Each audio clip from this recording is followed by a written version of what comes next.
हमारी मईशत जो 1 साल पहले हचकोले खा रही थी और डिफ़ॉल्ट के बिल्कुल करीब पहुंच चुकी थी, जब हम IMF से गुफ्तगू कर रहे थे तो वो कौन थे जो IMF को खतूत लिख रहे थे? इससे बड़ी मुल्क दुश्मनी और कोई हो नहीं सकती। मईशत की तरक्की का सफ़र आया चाहता है। मेहनत और टीम वर्क यही रास्ता है, कोई और फार्मूला नहीं है कि दिन रात मेहनत करें, खून पसीना बहाएं और मिलकर काम करें। जो गाली गलोच का जो एक कल्चर जो पैदा कर दिया गया है, इस जहर को भी ख़त्म करना इंतहाई ज़रूरी है।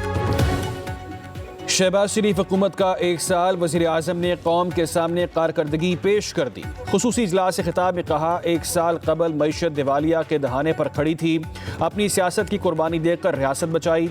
आर्मी चीफ ने मौशी बेहतरी के लिए भरपूर किरदार अदा किया। हम मिलकर दोस्त ममालिक के पास गए, $5 अरब की इमदाद ली। तमाम इदारे मिलकर मुल्क की तरक्की के लिए काम कर रहे हैं। मौशी इशारिये मुस्बत, आलमी मालियाती इदारे एतराफ़ कर रहे हैं। दहशत गर्दी का खात्मा होगा, सरमायाकारी आएगी। वज़ीर आज़म ने कहा, जब हम IMF से बात कर रहे थे तो कुछ लोग खतूत लिखने में मसरूफ़ थे। 1 साल में हुकूमत के खिलाफ अपोजिशन कोई एक स्कैंडल सामने नहीं ला पाई। एक दूसरे की टांगे ना खींचें, सब मिलकर काम करें। गालम गलोच का जहर ख़त्म करने का वक्त आ चुका है। मुल्क की तरक्की और खुशहाली का सफ़र ख्वारिज के खात्मे तक मुमकिन नहीं है।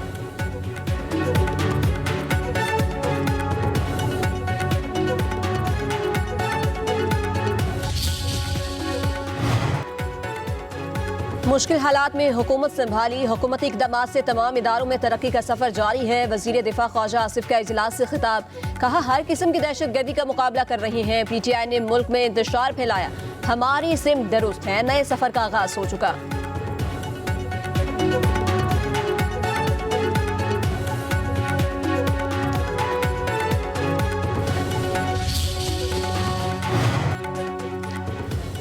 नायब वज़ीर आज़म इसहाक डार कहते हैं, मुल्क दुश्मन अनासिर पाकिस्तान को दिवालिया देखना चाहते हैं। दुश्मन हमारा एटमी क़ुव्वत होना बर्दाश्त नहीं कर पा रहा।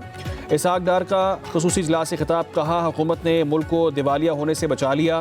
पाकिस्तान सफारती तन्हाई का शिकार नहीं होगा। नायब वज़ीर आज़म का मसाफ़ी कमीशन की इमारत का संग बुनियाद रखने की तकरीब से खिताब, कहा मुल्क की मईशत इस्तेहकाम की तरफ गामजन है। मुल्क को आगे लेकर जाना हम सब की जिम्मेदारी है। आने वाले दौर में चैलेंजेस का बेहतरीन अंदाज में मुकाबला करेंगे।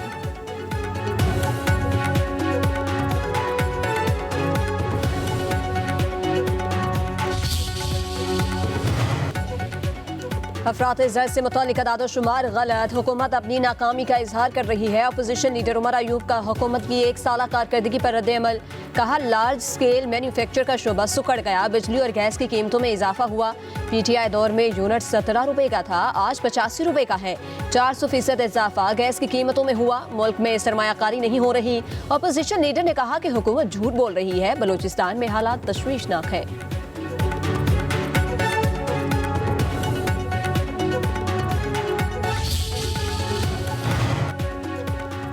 7 अरब डॉलर के कर्ज प्रोग्राम के लिए पाकिस्तान और IMF के पॉलिसी लेवल मुज़ाकरात। वज़ीर ख़जाना से नेथन पोर्टर की क़यादत में वफ़द की मुलाकात। सेक्रेटरी ख़जाना और चेयरमैन FBR राशिद नकड़ियाल भी शरीक। वज़ारत ख़जाना की तरफ से IMF को इक़्तिसादी सूरत हाल पर ब्रीफिंग। सेक्रेटरी पावर की सरबराही में वफ़द जायज़ा मिशन से मुलाकात करेगा। पावर सेक्टर में डेस्कोस की निजकारी और माली नुकसानात पर बातचीत की जाएगी। IMF मिशन और हुकूमत के दरमियान मुज़ाकरात 15 मार्च तक जारी रहेंगे। IMF एग्जीक्यूटिव बोर्ड रवा माह के आखिर या अप्रैल के शुरू में बिजली सस्ती करने या ना करने का भी फैसला करेगा।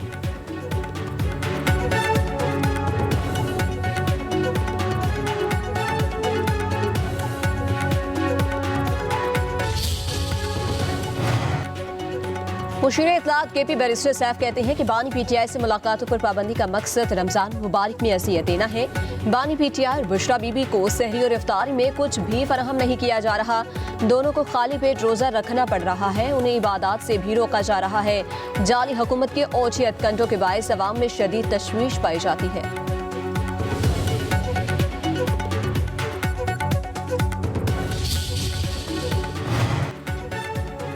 वज़ीर इत्तलात पंजाब अज़मा बुखारी ने अडियाला जेल में कैद बानी PTI और बुशरा बीबी को खाना न देने का बयान मनगढ़ंत करार दे दिया। कहा मियाँ बीवी को मामूल के मुताबिक खाना दिया जा रहा है। जो शख्स दोपहर 12 बजे उठता हो वो रोज़ा कैसे रख सकता है। पेम्स के डॉक्टर्स ने चेकअप के बाद बानी PTI को मुकम्मल सेहतमंद करार दिया।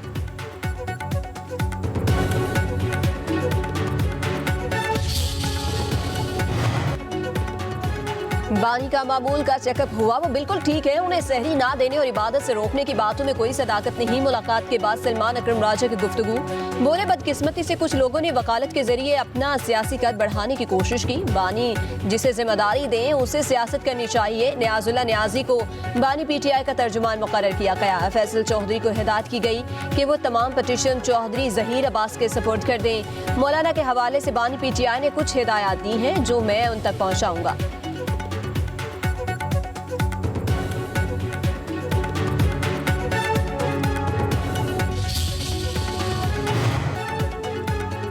बानी PTI सेहतमंद और खुश हैं, उन्हें कान में तकलीफ है, ना कोई बीमारी। सोशल मीडिया पर अफवाहें फैलाई जा रही हैं। अलीमा खान के डियाला जेल के बाहर गुफ्तगू। कहा ज़ाती मौलिज की बानी से मुलाकात नहीं करवाई जा रही। बानी को अरबाब नियाज स्टेडियम का नाम तब्दील करने की बात पसंद नहीं आई। उन्होंने स्टेडियम का नाम बहाल करने की हिदायत की है।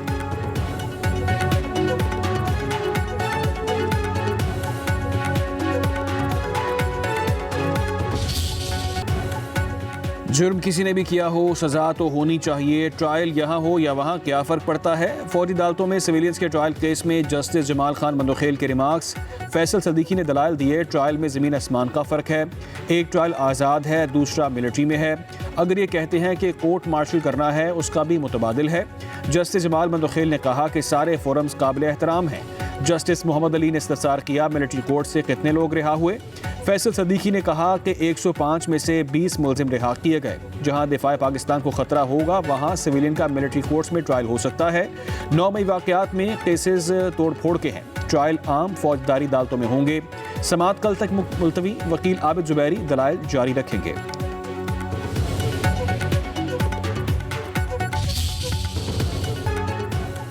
PTI intra party election case की समाअत बैरिस्टर गौहर, अकबर एस बाबर और दीगर इलेक्शन कमीशन में पेश। मेंबर KP ने रिमार्क्स दिए, PTI इंट्रा पार्टी इंतखाबात मुतनाज़े हैं। पार्टी के अंदर के मामलात कौन चला रहा है। मीडिया में सलमान अकरम राजा का नाम आता है, वो पार्टी में क्या है। बैरिस्टर गौहर ने जवाब दिया कि हम सिर्फ इंडोर मैनेजमेंट के तहत मामला चला रहे हैं। जब आप सर्टिफिकेट देंगे तो फिर मामला हल होगा।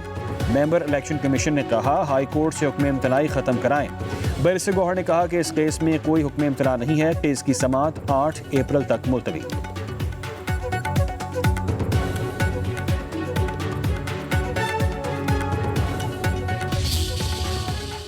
उन्होंने हमसे बाद में इलेक्शन किए, उन सब को अपने लेटर और सर्टिफिकेट मिल चुके हैं। लाहौर हाई कोर्ट के 5 जज के सामने ये केस पेंडिंग है। वहाँ अदालत की तरफ से स्टे है कि फाइनल ऑर्डर ना करे। महसूस नशस्तों के लिए भी इलेक्शन कमीशन ने हमारा ऑर्डर रोके रखा है। सुप्रीम कोर्ट ने हमारे हक में ऑर्डर दिया था। सुप्रीम कोर्ट ने डायरेक्ट कर दिया था कि 81 जो MN है वो पाकिस्तान तहरीक इंसाफ को ज्वाइन कर चुके थे। मखसूस नशिस्तें PTI का हक है। इलेक्शन कमीशन अपनी आईनी जिम्मेदारियां अदा करने में नाकाम हो गया। बैरिस्टर गौहर की मीडिया से गुफ्तगू। कहा सुप्रीम कोर्ट ने हमारे हक में ऑर्डर दिया था, इलेक्शन कमीशन नोटिफिकेशन जारी करे। PTI इंट्रा पार्टी इंतखाबात केस इलेक्शन कमीशन के सामने है। साल गुजर जाने के बावजूद हमें सर्टिफिकेट नहीं दिया गया।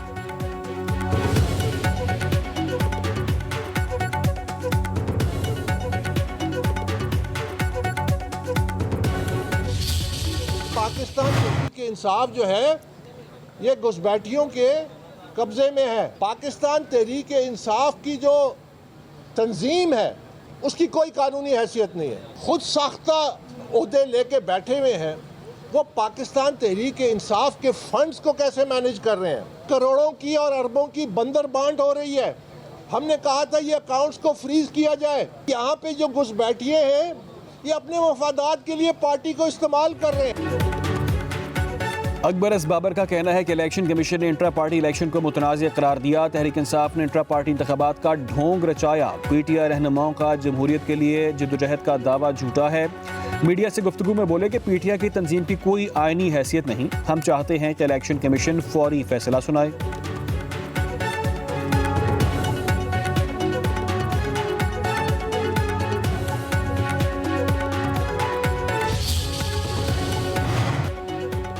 बानी और बुशरा बीबी की हर बुध को मुलाकात कराई जाती है। सुप्रिंटेंडेंट अडियाला जेल का इस्लामाबाद हाई कोर्ट में बयान। वकील फैसल फरीद ने दलाइल दिए, अदालत बानी से मुलाकात कराने का हुक्म दे। चीफ जस्टिस ने रिमार्क्स दिए, ये आपको खुसूसी तौर पर ट्वीट कर रहे हैं, इनकी इतनी जुर्रत कि अदालती अहकामात पर अमल दरामद न करें।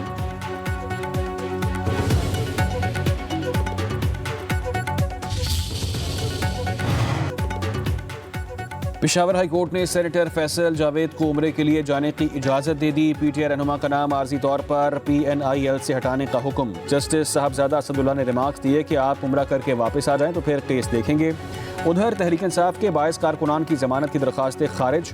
इस्लामाबाद की सेशन अदालत ने फैसला सुना दिया। जुडिशल मजिस्ट्रेट शहजाद गोंदल ने दलाइल मुकम्मल होने पर कल फैसला महफूज किया था। पीटीआई वर्कर्स के खिलाफ 26 नवंबर को एहतजाज करने पर थाना रमना में मुकदमा दर्ज है।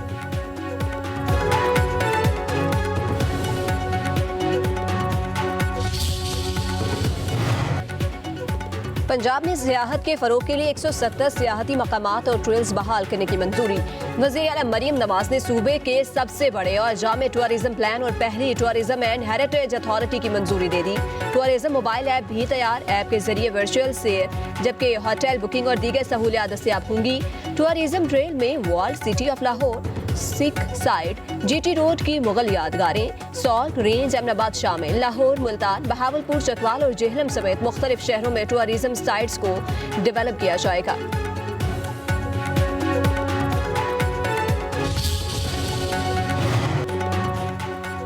वज़ीर आला बलूचिस्तान मीर सरफराज बुगटी की सदारत में एपेक्स कमेटी का इजलास। सूबे में अमन अमान की सूरत हाल, इंसदादी दहशतगर्दी के इक़दाम और सिक्योरिटी फोर्सेस की कारकर्दगी का तफसीली जायजा। इजलास के शुरका का दहशतगर्दी के खात्मे के लिए सख्त इक़दाम और इंटेलिजेंस शेयरिंग को मज़ीद मौसर बनाने पर जोर।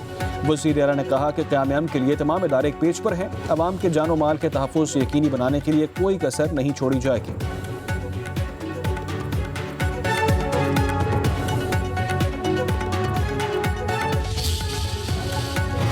कहीं हल्की तो कहीं तेज बारिश, तेज हवाएं और यालाबारी, जाती सर्दी को ब्रेक लग गई। पंजाब के मुख्तलिफ हिस्सों में बारिश। इस्लामाबाद और रावलपिंडी में वक्फे से बादल बरसते रहे। खैबर पख्तूनख्वा के कई इलाकों में भी मूसलाधार बारिश। बलूचिस्तान में गैर मामूली सर्दी की लहर दाखिल। कोयटा में दर्जे हरारत -2 तक पहुँच गया। हुंजा, सकरदू और दीगर पहाड़ी इलाकों में बर्फबारी। सवात में बारिश। मालमजब और कलाम में बर्फबारी। आज़ाद कश्मीर, अयूबिया और छांगला गली में 4 से 5 इंच तक बर्फ पड़ी। गलियात में सयाहों का दाखिला बंद।